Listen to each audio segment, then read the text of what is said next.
Homozygous inbred lines are the basis of hybrid maize breeding.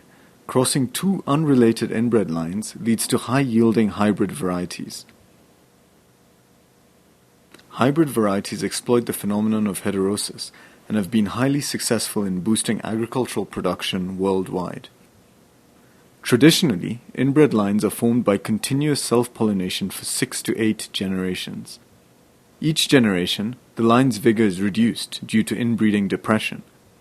The duration of this inbreeding process determines the progress achieved in a maize breeding program. A new method speeds up inbred line development and is currently revolutionizing maize breeding and research, the doubled haploid technique.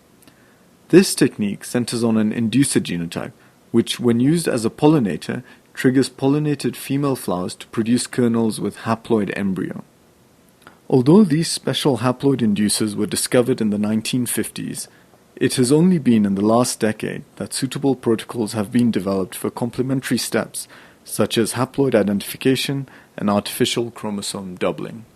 Today, the in vivo haploid induction technique is routinely used in maize for large-scale DH line development in both the public and the private sector. The major advantages of the doubled haploid or DH technique are: first, DH lines are completely uniform after only 2 cropping cycles. Second, because of this complete uniformity, the visual differences between individual DH lines are much clearer than between traditionally developed F3 or F4 families. Therefore, it is easier for breeders to make their selection decisions.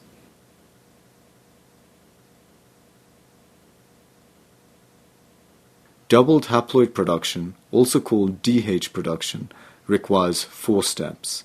1. Inducing haploids. 2. Identifying kernels with a haploid embryo. 3. Doubling haploids chromosomes. And 4. Self-pollinating doubled plants. The first step is the induction cross. Inducers are specific lines that can induce haploidy. CIMMYT uses inducers that are equipped with a dominantly inherited purple color marker expressed in the stalk and the kernels allurone and scutellum.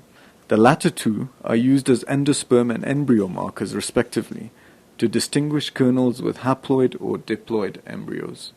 Technicians collect pollen from the haploid inducers. This pollen is then used to pollinate the female flowers of the donor plants. The donor ears are harvested. Some kernels will contain haploid embryos with only the donor parent's chromosomes. The majority, however, will be normal crossing kernels with diploid embryos. These diploid embryos contain chromosomes from both the donor and the inducer parent.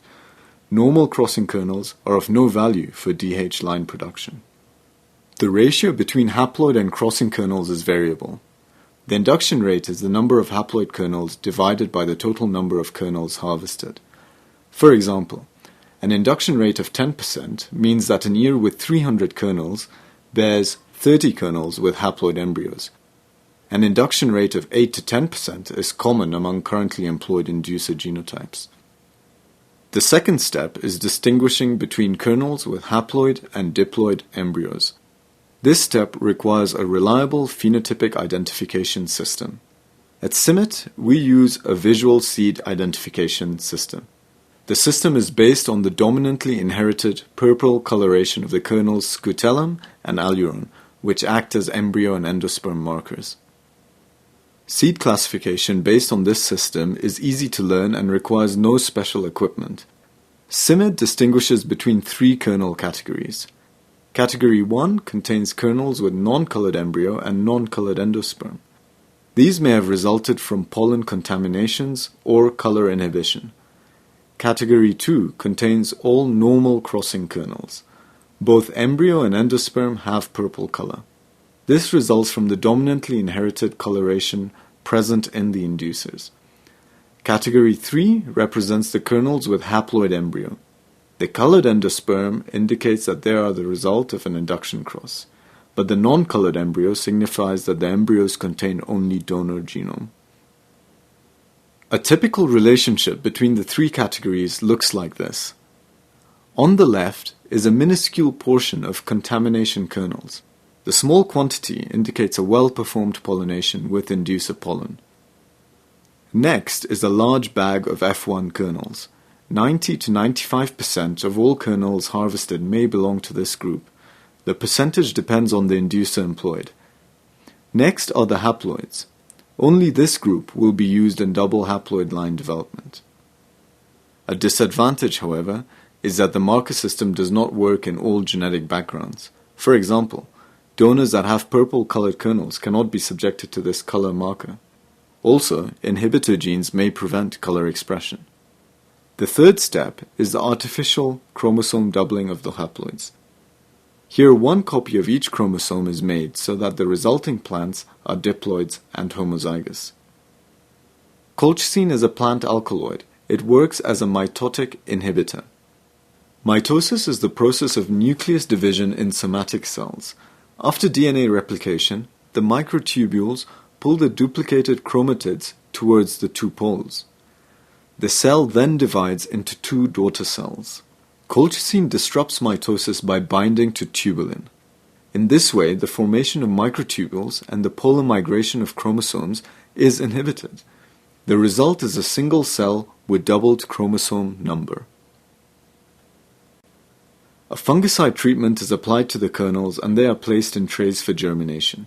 Each tray should be clearly labeled with an entry number. The trays are covered with slightly perforated aluminium foil to simulate darkness. Subsequently, the kernels are allowed to germinate for 2 to 3 days. The germination room is kept at a temperature of approximately 26 degrees Celsius and moderate humidity. The trays are checked daily and moisture is applied if necessary. The seedlings are ready for colchicine treatment once the coleoptile is approximately 2 centimeters. Mash bags and plastic labels are prepared. Seedlings with the correct coleoptile length are taken from the tray. The tips of these seedlings are cut to ensure greater penetration of the colchicine. Seedlings are grouped into one mesh bag based on their entry number. Mesh bags containing the prepared seedlings are placed into a custom-made steel tank. Tap water is added to the tank until all seedlings are well submerged.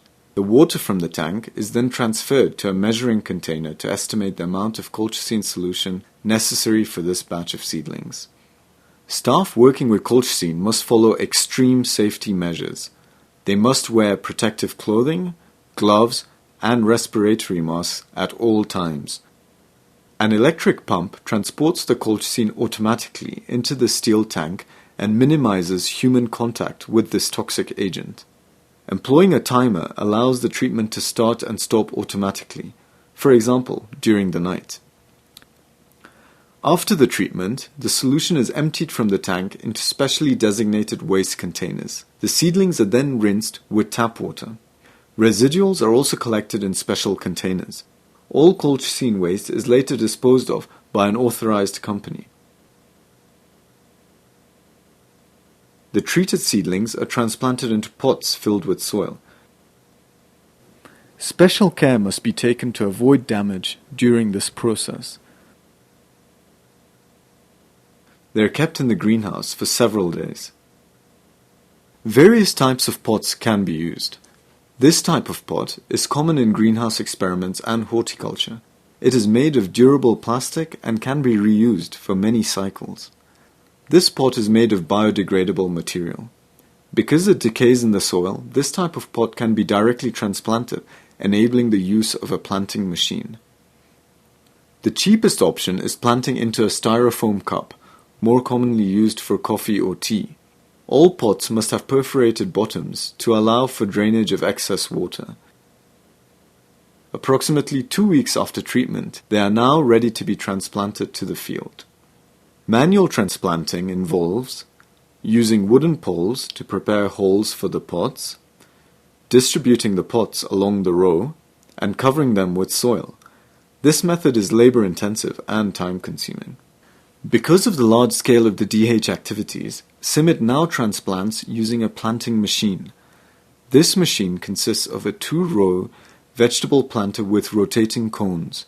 As the cones rotate, an individual pot is delivered into the soil. The operation requires 1 tractor driver, 2 machine operators, and 2 workers supplying plants to the machine. With this machine, 6,000 seedlings can be planted in 3 hours. Manually transplanting the same number of seedlings would require 8 hours and 15 field workers. The fourth and final step in the production of DH lines is self-pollination and harvest of seeds. Colchicine-treated plants are called D0 and contain a unique genotype. If the colchicine doubling treatment succeeds, selfing D0 plants should produce D1 seeds. This D1 seed constitutes the newly developed, completely homozygous, doubled haploid inbred line. Many D0 plants produce a limited number of seeds, sometimes as low as 1. Because of this low harvest, ears are collected with husks and kept inside their original pollination bags to minimize loss of seeds during handling. For identification purposes, ears of one entry are grouped into labeled mesh bags. The bags are then taken to the warehouse. In the warehouse, the ears are carefully dehusked. Ears are labeled and individually placed into mesh bags to await post-harvest treatment for insect control. CIMMYT's current success rate for creating D1 seed is 3 to 5%. This means that only 3 to 5% of all haploid kernels of an entry will become a DH line. Several factors influence this success rate. One factor is accuracy of the haploid identification system. Misclassification increases the rate of crossing progeny in the D0 nursery. These false or F1 plants can be easily identified within the D0 nursery. They are vigorous and may contain many tillers. They also produce a high amount of pollen on a highly branched, large tassel. Often they exhibit a purple-colored stalk inherited from the inducer parent. In contrast, D0 plants are short, weak, and produce little pollen. Another factor is the efficiency of the chromosome doubling system. Typically, colchicine does not uniformly or completely double the cells of a plant. The result may be manifold, especially on the male flowering organ. Some tassels will produce abundant pollen, making selfing easy. Others will exhibit few tassel branches carrying fertile anthers. Lastly, some tassels will have limited pollen-producing anthers or none at all. In such cases, selfing might be impossible and the genotype is lost. Additionally, favorable agronomic conditions affect seed production. A station's best lots should be allocated to the D0 nursery. Light soils, reliable irrigation facilities, and good fertilization help DH plants survive.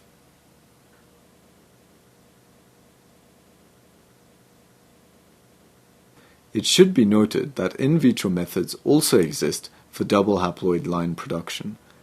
This method may involve anther-culture combined with chromosome doubling. The in vivo approach, however, is the method currently favored in maize breeding and research.